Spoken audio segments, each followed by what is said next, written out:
How I save money practically.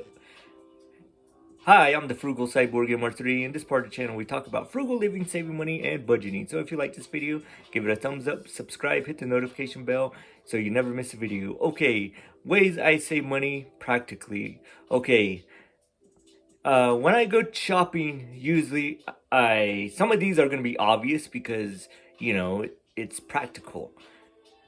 I usually like to go to the grocery store and do all my shopping. Like, when I find meat, sometimes I like to go to Sam's Club and get the bulk because sometimes it's cheaper. Or sometimes when I go to the grocery store, it's usually looking at the date. Sometimes the days that are gonna, or the food that's gonna expire faster, that I can just freeze and put in the refrigerator. Sometimes they're cheaper, or sometimes I look, depending on the time of the summer, like in the summertime, there's more steaks on sale. But you can look for whatever food's on sale. Maybe you can ask the butcher or the meat department or wherever, maybe the produce, see what's in like season. Sometimes it's cheaper, sometimes it's more expensive, but you could check.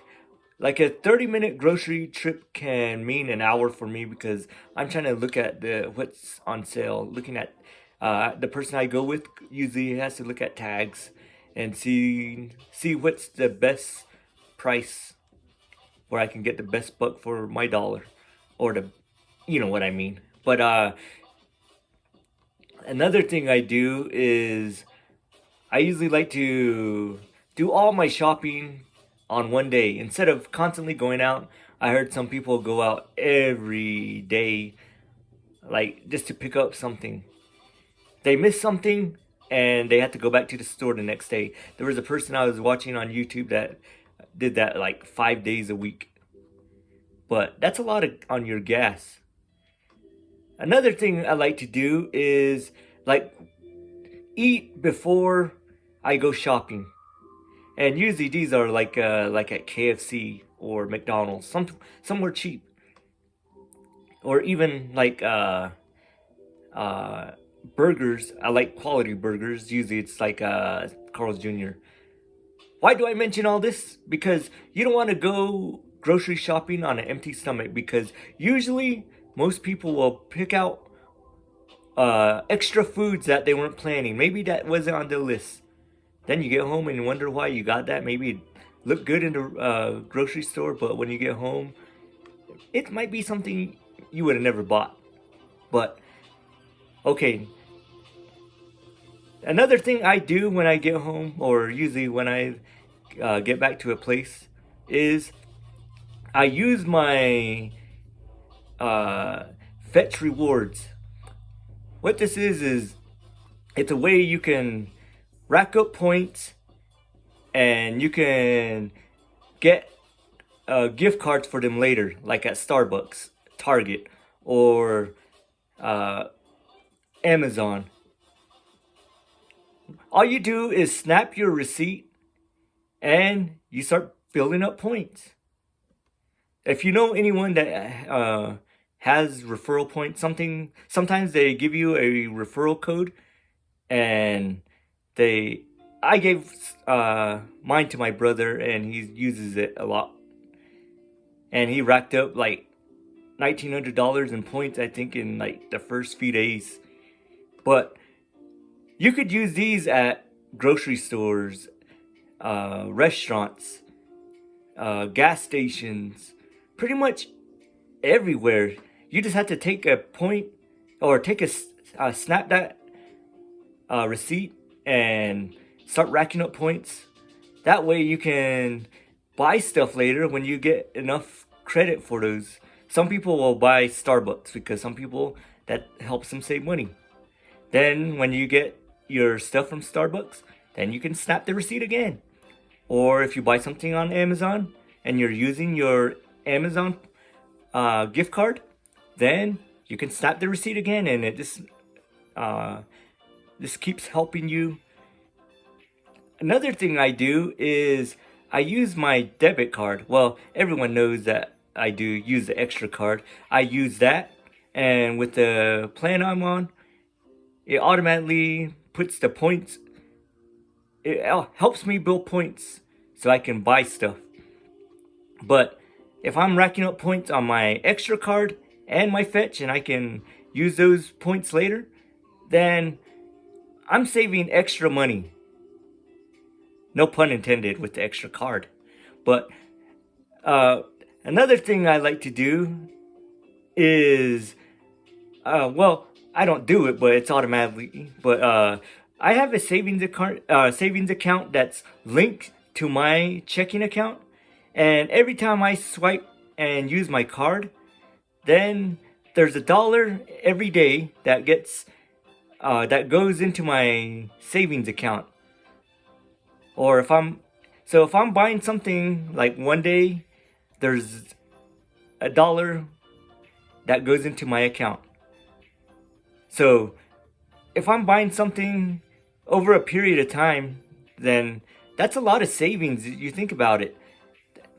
That's a lot of money I'm saving. I mean, $1 doesn't mean anything to a lot of people, but if you already have money going into your savings account, then that's just extra money going into your savings account. That's how I see things.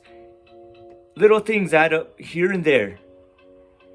And another thing I like to use is a surge protector. I have this thing called a Roku stick, and I plugged it into the wall, and my electric bill went up. I didn't know that made a real big difference when you use the Roku stick. I guess it's more high powered, and it's a 4K device. So when I took that out and switched it into my surge protector, then my electric bill went down. It went down like maybe $20 to $30, maybe even more, maybe $40, but that's a lot a month. I was paying like maybe $20 to $40 extra a month just for that. Another thing, also I like to put some of my appliances on there, like my refrigerator my mini fridge in my room. I plug that into a surge protector. Almost everything I plug into a surge protector so I can save money. So that's another practical way. So if you have like maybe your smart TV plugged into the wall, maybe you could try plugging it into a surge protector.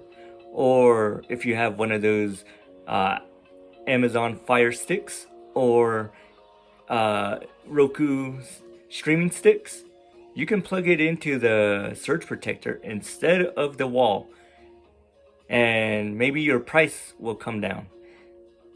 A lot of people don't know about that one. I mean, some people, they just plug it in because that's the only thing. I don't know how much the surge protectors are these days, but when I bought it, it was maybe like $3 to $5. But inflation again, I don't know. I haven't bought one in years. I have one almost all over my house now. So, but these are just some of the ways. Sometimes you can bulk shop at Sam's Club.